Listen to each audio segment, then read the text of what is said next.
1872 में जब कॉन्ट्रैक्ट बनाया गया था तो कोई भी पार्टी अगर कॉन्ट्रैक्ट ब्रीच करती थी तो उस पे कंपनसेशन इम्पोज किया जाता था, यानी जो एग्रीवीड पार्टी थी उसको कंपनसेशन दिया जाता था पैसों की सूरत में, जो भी उसका डैमेज हो जाता था।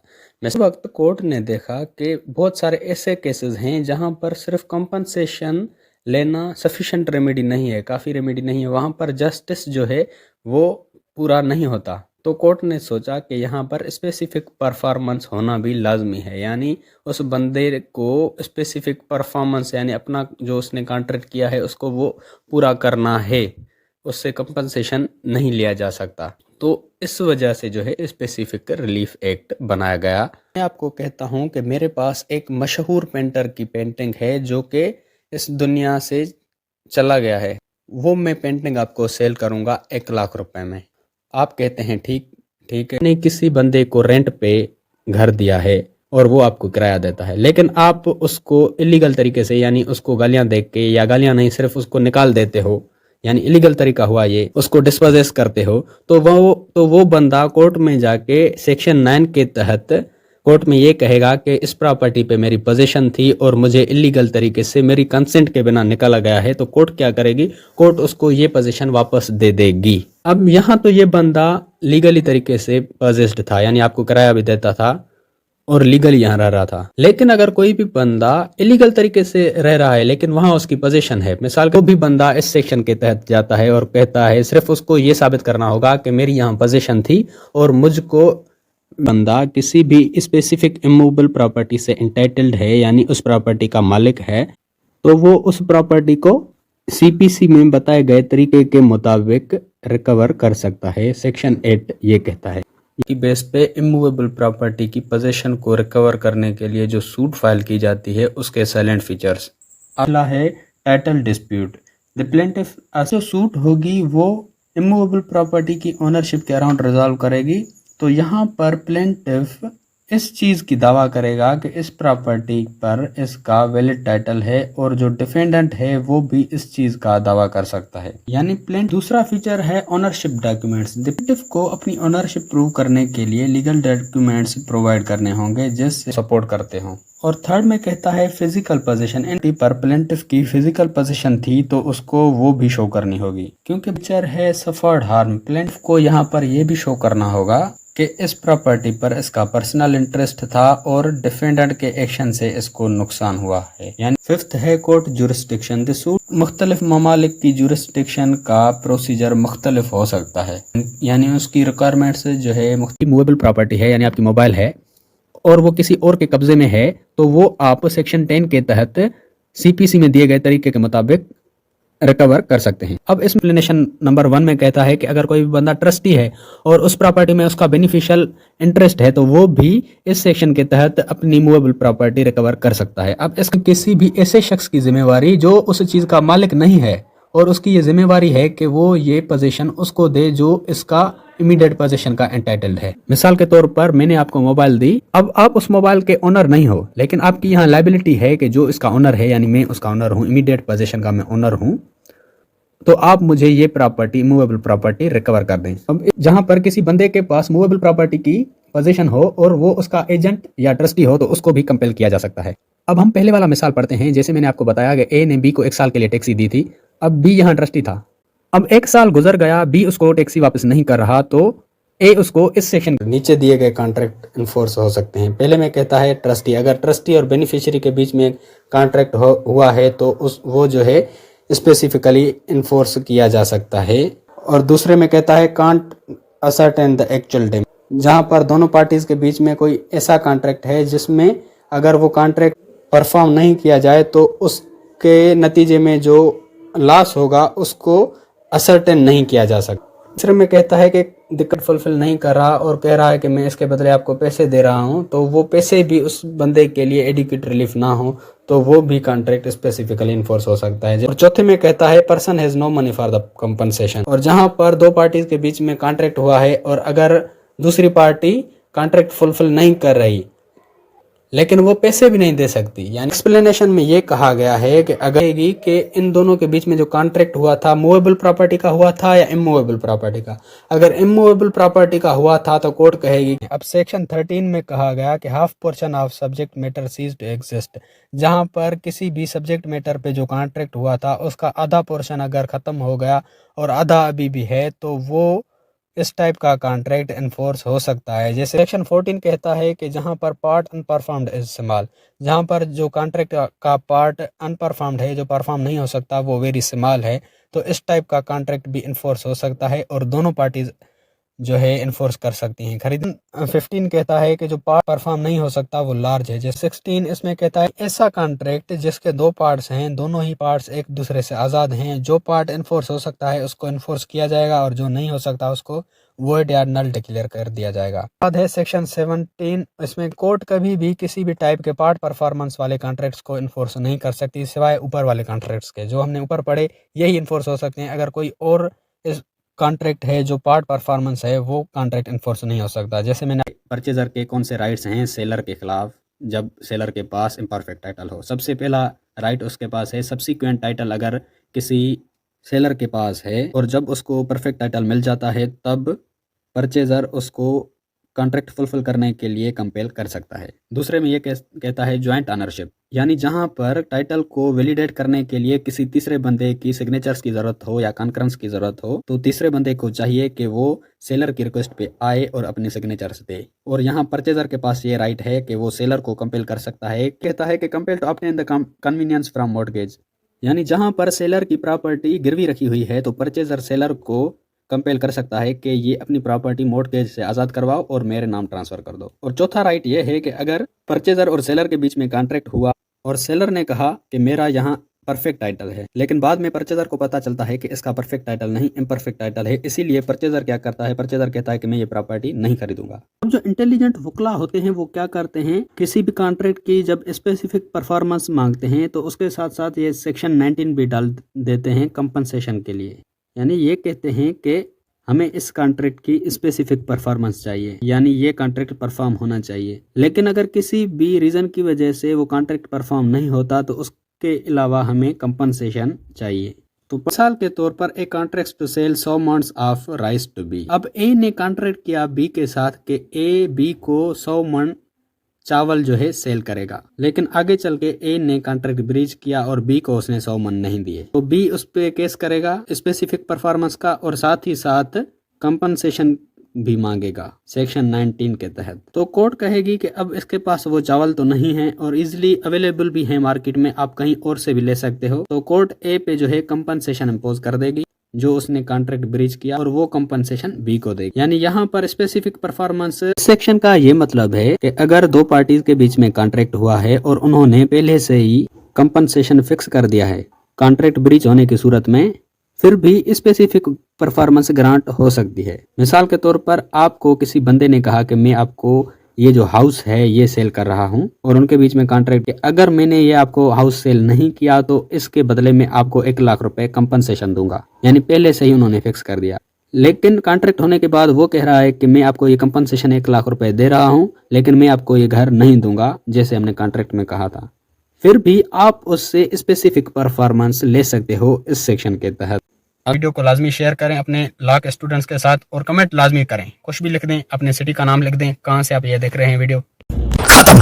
जो नीचे दिए गए कॉन्ट्रैक्ट्स हैं इनको आप स्पेसिफिकली इन्फोर्स नहीं करवा सकते, स्पेसिफिक परफॉर्मेंस नहीं मांग सकते। सबसे पहले तो ऐसा कॉन्ट्रैक्ट जिसम के बदले अगर पैसे दिए जाएं तो वो पैसे एडिक्वेट रिलीफ हैं, मुनासिब रिलीफ हों, तो उस टाइप के कॉन्ट्रैक्ट में भी स्पेसिफिक परफॉर्मेंस नहीं मांगी जा सकती। दूसरा है जहां पर पर्सनल सर्विसेज या क्वालिफिकेशंस पे कोई कॉन्ट्रैक्ट बनाया गया हो, जैसे कहता है अनसर्टेनिटी, जहां पर किसी भी कॉन्ट्रैक्ट में अनसर्टेनिटी हो, कोई भी चीज फिक्स नहीं हो है कि वो रिवोक हो सकता है, तो इसमें कहता है कि ट्रस्टी अगर कोई भी कॉन्ट्रैक्ट करता है अपने पावर से बाहर निकल के या ब्रीच ऑफ ट्रस्ट करता है तो वहां 6th में ये कहता है कि अगर कोई भी कंपनी है जो कि अपने पावर से बाहर निकल के काम करती है तो वो ऐसा कॉन्ट्रैक्ट जहां पर किसी भी बंदे पे 3 साल से ज्यादा ड्यूटी आयद की जाए तो वो भी कॉन्ट्रैक्ट इन्फोर्स नहीं हो सकता। सब्जेक्ट मैटर पे कॉन्ट्रैक्ट हुआ था वो खत्म हो चुका है, तो इस आर्बिट्रेशन जहां पर दो पार्टीज ने पहले से ही ये एग्रीमेंट कर लिया था कि हमारे बीच में अगर कोई भी डिस्प्यूट होगा तो हम कोर्ट नहीं जाएंगे, आर्बिट्रेशन करेंगे। तो इस टाइप के एग्रीमेंट में भी एक पार्टी कोर्ट में जाके उसको इन्फोर्स नहीं करेगी। अगर हम क्विक रिव्यू करते हैं कि कोर्ट जहां पर अपनी डिस्क्रिप्शन का इस्तेमाल करते हुए स्पेसिफिक परफॉर्मेंस ग्रांट करती है या नहीं करती है। पहले दो केसेस में वो ग्रांट नहीं करती। वो कौन से केसेस हैं जहां पर प्लेंटिफ को अनफेयर एडवांटेज मिल रहा हो डिफेंडेंट से ज्यादा। दूसरे नंबर पर जहां पर डिफेंडेंट को हार्डशिप का सामना करना पड़ रहा हो तो उस केस में भी कोर्ट जो है प्लेंटिफ को स्पेसिफिक परफॉर्मेंस ग्रांट नहीं करेगी। और तीसरे नंबर पर जहां पर प्लेंटिफ ने अपने हिस्से का पार्ट परफॉर्म किया हो, सब्सटेंशियल एक्ट्स किए हों, लेकिन डिफेंडेंट ने जो उससे कॉन्ट्रैक्ट किया था वो उसने नहीं किया, तो इस टाइप के केस में कोर्ट जो है प्लेंटिफ को स्पेसिफिक परफॉर्मेंस ग्रांट कर देगी। सबसे पहला एग्रीवेड पार्टी, जो भी एग्रीवेड पार्टी है जिसने अपनी पार्ट का कॉन्ट्रैक्ट परफॉर्म किया है तो वो भी स्पेसिफिक परफॉर्मेंस हासिल कर सकती है। दूसरी है रिप्रेजेंटेटिव, अगर कोई भी बंदा किसी का रिप्रेजेंटेटिव है तो वो भी स्पेसिफिक परफॉर्मेंस हासिल कर सकता है। तीसरे में कहता है कि अगर कोई भी कॉन्ट्रैक्ट सेटलमेंट किसी भी फैमिली मेंबर्स के बीच में है, यानी हस्बैंड और वाइफ के बीच में है या फिर ब्रदर्स के बीच में है, तो वो भी यहाँ पर स्पेसिफिक परफॉर्मेंस हासिल कर सकते हैं। फोर्थ नंबर पर है रिमाइंडरमैन, यानी कोई भी प्रॉपर्टी अगर किसी टेनेंट फॉर लाइफ की है और उसके बाद वो रिमाइंडरमैन के पास जानी है तो वो रिमाइंडरमैन भी स्पेसिफिक परफॉर्मेंस हासिल कर सकता है। फिफ्थ नंबर पर है रिवर्जनर इन पोजेशन, अगर कोई रिवर्जनर इन पोजेशन है, यानी अगर किसी ने किसी को प्रॉपर्टी दी है टेनेंट फॉर लाइफ और वो अगर मर जाता है और ये प्रॉपर्टी रिवर्ट बैक होती है रिवर्जनर इन पोजेशन को, तो रिवर्जनर इन पोजेशन जो है वो भी स्पेसिफिक परफॉर्मेंस हासिल कर सकता है। सिक्स्थ में है रिवर्जनर इन रिमाइंडर, यानी any company merge to any other company, कोई भी अगर कंपनी है और दूसरी कंपनी के साथ मर्ज हो गई है तो वो नई कंपनी जो अराइज होगी वो भी स्पेसिफिक परफॉर्मेंस हासिल कर सकती है। एट्थ में कहता है कि कोई भी एनी कंपनी फॉलोइंग पर्संस जो हैं वो स्पेसिफिक परफॉर्मेंस हासिल नहीं कर सकते। पहले में कहता है वो बंदा जो किसी कॉन्ट्रैक्ट के ब्रीच होने का कंपनसेशन नहीं ले सकता तो वो स्पेसिफिक परफॉर्मेंस भी नहीं ले सकता। दूसरे में ये कहता है कि अगर कोई भी बंदा कॉन्ट्रैक्ट खुद परफॉर्म नहीं कर सकता या फिर उस कॉन्ट्रैक्ट के एसेंशियल पार्ट को वायलेट करता है तो वो बंदा भी स्पेसिफिक परफॉर्मेंस हासिल नहीं कर सकता। जैसे मैंने आपको गार्डन का मिसाल दिया था कि एक बंदे ने वो गार्डन ख़त्म कर दिया और वो सिर्फ घर सेल करने के लिए कह रहा था तो वो बंदे को इन्फोर्स नहीं कर सकता।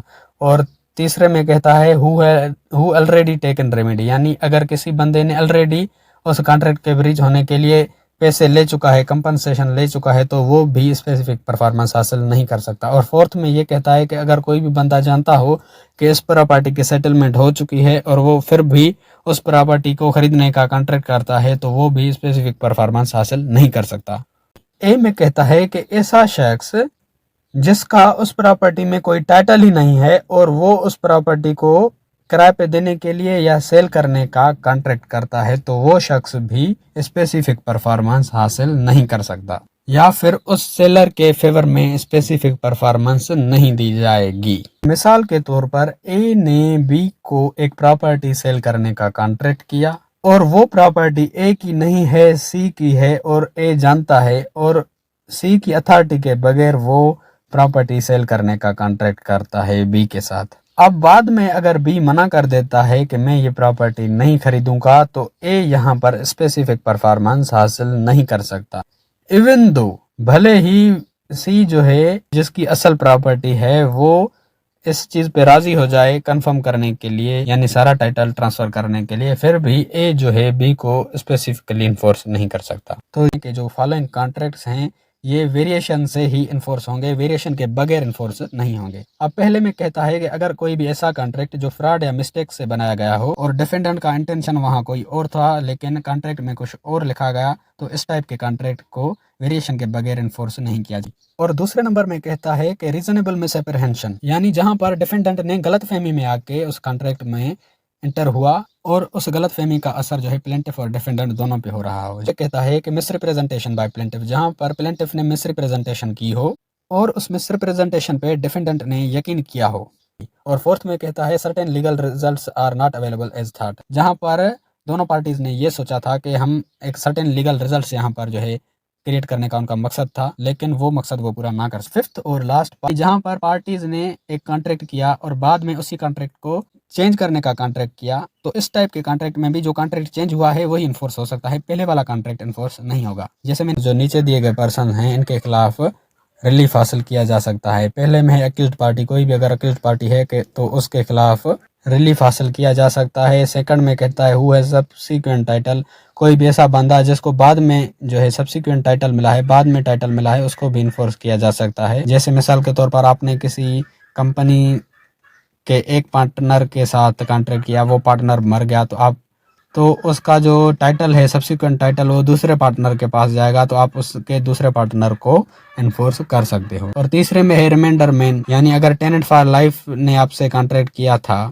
और वो खुद मर गया, तो आप रिमाइंडर मैन से स्पेसिफिक परफॉर्मेंस रिमाइंडर मैन पे इन्फोर्स कर सकते हैं। और फोर्थ में है मर्ज्ड पब्लिक कंपनी, कोई भी कंपनी अगर किसी कंपनी से मर्ज्ड हो गई और जो नई कंपनी अराइज हुई उसको आप इन्फोर्स कर सकते हो।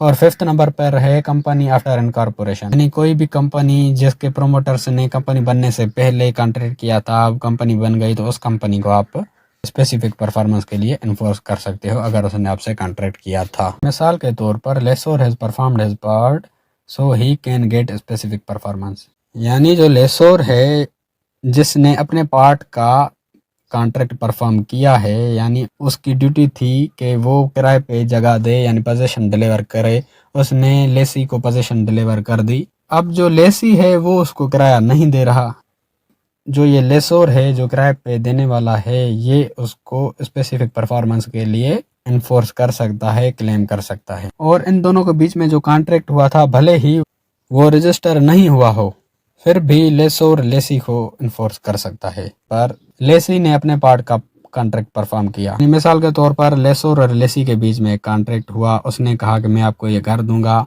आप मुझे इतना किराया दें। अब उसने उसको घर भी दे दिया, किराया भी उसने दे दिया, लेकिन उनके बीच में फर्दर ये भी कॉन्ट्रैक्ट हुआ था कि जो मैं आपको पैसे दूंगा उससे आप ये जो कॉन्ट्रैक्ट है इसको रजिस्टर करवाएंगे। नीचे दिए गई पार्टीज को स्पेसिफिक परफॉर्मेंस के लिए कंपेल नहीं किया जा सकता। सबसे पहले इनएडिक्वेट अमाउंट गिवन, जिस पार्टी को नामुनासिब अमाउंट दिया जाए, यानी अगर उसकी प्रॉपर्टी 3 करोड़ की है तो उसको सिर्फ 3 लाख रुपए दिए जाएं, तो उस पार्टी को भी स्पेसिफिक परफॉर्मेंस के लिए कंपेल नहीं किया जा सकता। दूसरे नंबर पे कहता है कि या फिर किसी भी बंदे को कॉन्ट्रैक्ट में जो इंटर करवाया गया था वो मिसरिप्रेजेंटेशन से करवाया गया हो, कंसीलमेंट, सरकमवेंशन और प्रोमिस, यानी उससे ऐसा प्रोमिस किया गया हो जो आपने फुलफिल ही नहीं करना, तो उस पार्टी को भी स्पेसिफिक परफॉर्मेंस के लिए कंपेल नहीं किया जा सकता। और थर्ड में कहता है कि जहां पर अगली पार्टी ने जो अपनी रजामंदी दी थी, असेंट दी थी, वो मिस्टेक ऑफ फैक्ट के बुनियाद पे दी थी या मिस अप्रहेंशन यानी गलत फहमी के बुनियाद पे दी थी। कि अगर कोई भी कॉन्ट्रैक्ट ब्रीच हुआ था और आपने उसकी स्पेसिफिक परफॉर्मेंस के लिए सूट फाइल की और वो सूट डिसमिस हो गई, यानी वहां पर स्पेसिफिक परफॉर्मेंस आपको ग्रांट नहीं की गई, या फिर उस कॉन्ट्रैक्ट का कोई पार्ट डिसमिस किया गया, तो अब यहाँ पर प्लेंटिफ्स के राइट पर बार ये है कि वो अब उस कॉन्ट्रैक्ट के ब्रीच के लिए कंपनसेशन नहीं मांग सकता। अब मिसाल के तौर पर आपने किसी से कॉन्ट्रैक्ट किया था कि वो आपको 5,000 रुपए में मोबाइल देगा, अब उस बंदे ने किसी और को वो मोबाइल दे दी और उस बंदे से वो मोबाइल चोरी हो गई, ठीक। अब आपने इस बंदे पे केस किया स्पेसिफिक परफॉर्मेंस का कि इस बंदे ने मेरे साथ कॉन्ट्रैक्ट किया था मोबाइल देने का, लेकिन इसने मुझे ये मोबाइल नहीं दिया, तो वो बंदा कहेगा कि मैंने तो किसी और को ये मोबाइल सेल कर दिया और उससे वो मोबाइल चोरी हो गई। अब यहाँ पर कोर्ट आपकी स्पेसिफिक परफॉर्मेंस डिसमिस कर देगी क्योंकि यहाँ पर स्पेसिफिक परफॉर्मेंस नहीं हो सकती। फिर बाद में आपको याद आता है कि मुझे अब यहाँ पर कंपनसेशन लेना चाहिए, तो आप अभी यहाँ पर कंपनसेशन के लिए अप्लाई नहीं कर सकते, क्योंकि जो अच्छे वकील होते हैं वो क्या करते हैं, जब स्पेसिफिक परफॉर्मेंस के लिए अप्लाई करते हैं तो साथ ही साथ section 19 of specific relief act भी डाल देते हैं, जिसमें यह कहा गया है कि अगर स्पेसिफिक परफॉर्मेंस नहीं मिल सकती तो उसके साथ या उसके बदले हमें कंपनसेशन दिया जाए, आप उस वक्त कर सकते हैं। ये सेक्शन 20 ये सेक्शन ये कहता है कि अगर सेटलमेंट अवार्ड और विल की सेटलमेंट बनाई गई थी और वो सेटलमेंट को किसी ने वायलेट किया है, तो जो सूट फाइल होगी वो इन्हीं सेक्शन के मुताबिक होगी जो कि हम इस चैप्टर में सेक्शंस पढ़ के आए हैं। सेक्शन 12 से लेकर सेक्शन 29 तक जो है वो सूट फाइल होगी। यानी सेक्शन 30 में ये कहा गया है कि अगर कोई अवार्ड या किसी विल की सेटलमेंट की गई है, यानी किसी के नाम वसीयत की गई है कि ये इसकी होगी, किसी को गिफ्ट की गई है कोई प्रॉपर्टी, और उसको अगर कोई वायलेट कर रहा है, तो जो सूट फाइल होगी वो सेक्शन 12 से लेकर सेक्शन 29 के सेक्शंस में ही फाइल होगी। सेक्शन 31 हमको कहता है दो पार्टीज हैं और उनका वहां पर रियल इंटेंशन नजर नहीं आ रहा मिस्टेक या फ्रॉड की वजह से, तो वो कॉन्ट्रैक्ट रेक्टिफाई हो सकता है, सेक्शन 31 ये कहता है। और सेक्शन 32 कहता है कि जब कोर्ट कॉन्ट्रैक्ट को रेक्टिफाई करेगी उससे पहले कोर्ट को इस बात पे सेटिस्फाई होना चाहिए कि पार्टीज का जो इंटेंशन था वो इक्विटेबल और एक्चुअल कॉन्ट्रैक्ट बनाने का इंटेंशन था। यानी उस वक्त पार्टीज का यही इंटेंशन था कि हम अदल इंसाफ से या एक्चुअल कॉन्ट्रैक्ट कर रहे हैं। ये किसी पार्टी का इंटेंशन नहीं था कि आगे चल के अगर मुझको नुकसान होता है तो मैं इसको रेक्टिफाई करवा दूंगा। तो इस तरह का कोई भी इंटेंशन उस वक्त पार्टीज का ना हो। और सेक्शन 33 ये कहता है कोर्ट ये इंक्वायर करेगी कि इंस्ट्रूमेंट का मकसद क्या था और इसके लीगल कॉन्सिक्वेंसेस क्या थे। और कोर्ट जो इंक्वायर करेगी वो सिर्फ इस हद तक नहीं होगा कि इसमें लिखा क्या गया है, लेकिन वो भी इंक्वायर करेगी कि इनका इंटेंशन क्या था। सेक्शन 34 कहता है कि अगर कॉन्ट्रैक्ट रेक्टिफाई हो जाता है तो कोर्ट उसको सेक्शन 34 के तहत इन्फोर्स भी करेगी। सेक्शन 35 कहता है कि कौन कौन से कॉन्ट्रैक्ट रिसेंट हो सकते हैं। सबसे पहले अगर कोई भी कॉन्ट्रैक्ट वर्डेबल है यानी fraud, misrepresentation, mistake, under influence या मिस्टेक ऑफ फैक्ट की वजह से वो कॉन्ट्रैक्ट किया गया है तो वो कॉन्ट्रैक्ट रिसेंट हो सकता है। और दूसरा है अगर वो कॉन्ट्रैक्ट अनलॉफुल है, यानी देखने में लॉफुल लग रहा है लेकिन अनलॉफुल है, जैसे मैंने आपको वकील और हिंदू विडो का मिसाल दिया था, तो इस टाइप का कॉन्ट्रैक्ट भी रिसाइंड हो सकता है। और तीसरे नंबर पर है कि अगर कोई भी परचेजर डिफॉल्ट पे है, जैसे मैंने आपको मिसाल दिया था कि मैंने आपसे घर खरीदा लेकिन मैं आपको वो पैसे नहीं दे रहा, तो आप कोर्ट में जाके वो कॉन्ट्रैक्ट रिसाइंड करवा सकते हैं। और सेक्शन 36 ये कहता है रिसीजन फॉर मिस्टेक, यानी सिर्फ मिस्टेक की वजह से कॉन्ट्रैक्ट रिसाइंड नहीं हो सकता, लेकिन अगर कोई करवाना चाहता है तो उसको चाहिए कि वो अगली पार्टी को उसी पोजीशन में लाए जिस पोजीशन में वो पहले थी, और इस तरह उसको लाए जैसे उसने कोई कॉन्ट्रैक्ट किया ही नहीं था, यानी उसको वो सारी चीज़ें वापस पे कर दे। और सेक्शन 37 कहता है कि कॉन्ट्रैक्ट की स्पेसिफिक परफॉर्मेंस नहीं हो सकती तो इस कॉन्ट्रैक्ट को रिसाइंड किया जाए। और सेक्शन 38 में ये कहता है कि court require party to whom relief is provided. अगर किसी बंदे के खिलाफ कोई ऐसा इंस्ट्रूमेंट बनाया जाता है जो कि इसके लिए वॉइड या वॉइडेबल हो और उस बंदे को ये डर हो कि अगर मैंने इस इंस्ट्रूमेंट को ऐसे ही छोड़ दिया तो ये मुझे इंजरी काज कर सकता है, तो वो बंदा उस इंस्ट्रूमेंट को वॉइड और वॉइडेबल डिक्लेयर करवाने के लिए कोर्ट में सू कर सकता है। उसके बाद कोर्ट अपनी डिस्क्रिशन को एक्सरसाइज करते हुए इंस्ट्रूमेंट को कैंसिल करने का फैसला सुना देगी। अब मिसाल के तौर पर किसी बंदे ने आपको धमकी दे के किसी कॉन्ट्रैक्ट में एंटर करवाया और वो कॉन्ट्रैक्ट आपके लिए वॉइड है या वॉइडेबल है। अब धमकी देना यानी उसने धमकी दे के आपको एंटर करवाया, वो आपके लिए वॉइडेबल है, यानी आप हो गए और आप उसको अपनी प्रॉपर्टी देने के लिए राजी हो गए। अब उस सिचुएशन से अगर आप निकल जाते हो, यानी जहां पर वो आपको धमकी दे रहा था, अब आप अगर उसको ऐसे ही छोड़ देते हो तो ये आपको इंजरी काज कर सकता है, यानी आपकी प्रॉपर्टी उसके पास चली जाएगी। तो आप कोर्ट में जाके इस टाइप के कॉन्ट्रैक्ट को कैंसिल करवा सकते हो।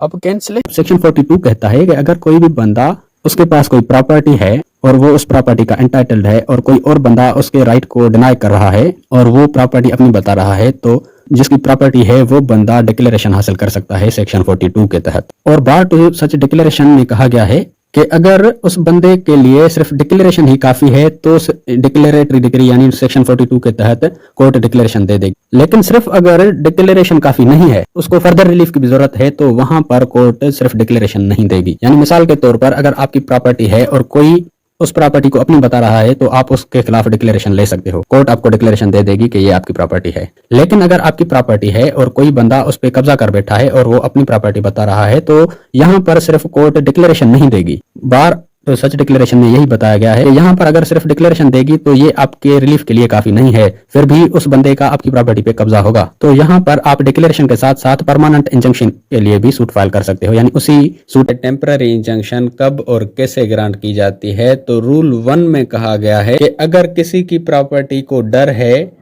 कि वो डैमेज हो सकती है, वेस्ट हो सकती है, एलिनेट हो सकती है या सेल हो सकती है डिफेंडेंट की तरफ से, तो वहां पर कोर्ट टेम्पररी इंजंक्शन ग्रांट कर देगी। बी क्लास में कहा गया है कि अगर डिफेंडेंट उस प्रॉपर्टी को डिस्पोज कर रहा है ताकि वो उसको क्रेडिटर को कर्जा ना देना पड़े, तो इस सिचुएशन में भी टेम्पररी इंजंक्शन ग्रांट की जाएगी। अब ये हो गया रूल 1। और रूल 2 में कहता है, रूल 2 के पहले पैराग्राफ में कहता है कि अगर कोई भी बंदा ब्रीच ऑफ कॉन्ट्रैक्ट कर रहा है या फिर कोई और इंजरी उसकी प्रॉपर्टी को पहुंचाने जा रहा है या पहुंचाने वाला है या ब्रीच ऑफ कॉन्ट्रैक्ट करने वाला है, तो वहां पर कोर्ट टेम्पररी इंजंक्शन ग्रांट कर देगी।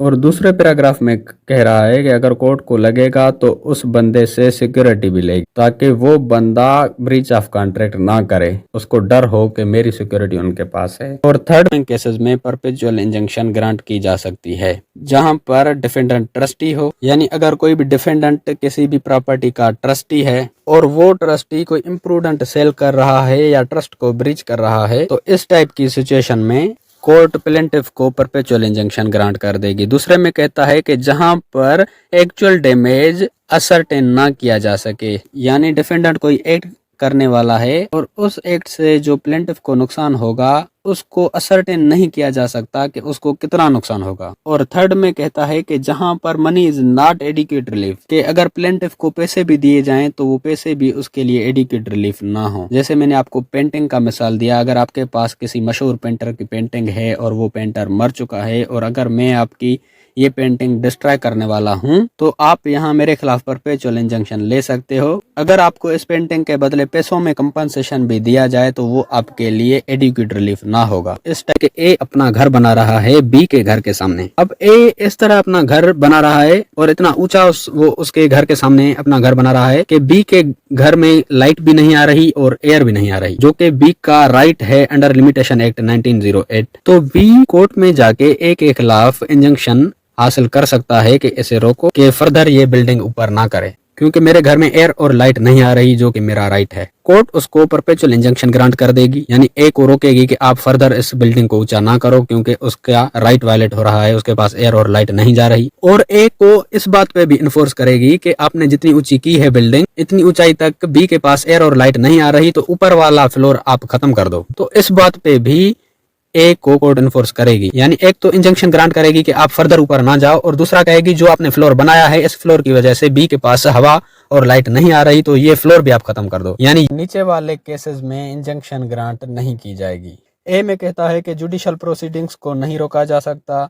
बी में कहता है कि कोई भी सबऑर्डिनेट कोर्ट हाई कोर्ट के प्रोसीडिंग्स को नहीं रोक सकती या उनकी प्रोसीडिंग्स को रोकने के लिए इंजंक्शन ग्रांट नहीं कर सकती। और सी में कहता है कि किसी भी पर्सन को लेजिस्लेटिव बॉडी में अप्लाई करने से नहीं रोका जा सकता। डी में कहता है कि अगर कोई भी फेडरल गवर्नमेंट या प्रोविंशियल गवर्नमेंट कोई गुड फेथ से कोई ड्यूटी कर रही है तो उसको भी नहीं रोका जा सकता। और ई में कहता है कि क्रिमिनल मैटर की प्रोसीडिंग्स को भी आप नहीं रुकवा सकते। और एफ में कहता है कि ऐसा कॉन्ट्रैक्ट जिसकी परफॉर्मेंस नहीं हो सकती तो ऐसे कॉन्ट्रैक्ट के लिए भी इंजंक्शन नहीं ली जा सकती। और जी में कहता है कि जहां पर आप न्यूसेंस को रोकना चाहते हो लेकिन वो न्यूसेंस ना हो। इसमें कहता है कि कंटिन्यूइंग ब्रीच को रोकने के लिए इंजंक्शन नहीं ली जा सकती जहां पर एप्लीकेंट खामोश था, यानी जब उसका राइट वायलेट हो रहा था तब खामोश था। बाद में कहता है कि जहां पर किसी बंदे को इंजंक्शन, आपका एक होटल है, आपने एक सिंगर के साथ कॉन्ट्रैक्ट किया कि आप मेरे होटल में 30 दिन के लिए सिंगिंग करो और इस 30 दिन तक आपको जो पड़ोस वाला होटल है उसमें नहीं जाना होगा। अब इस कॉन्ट्रैक्ट में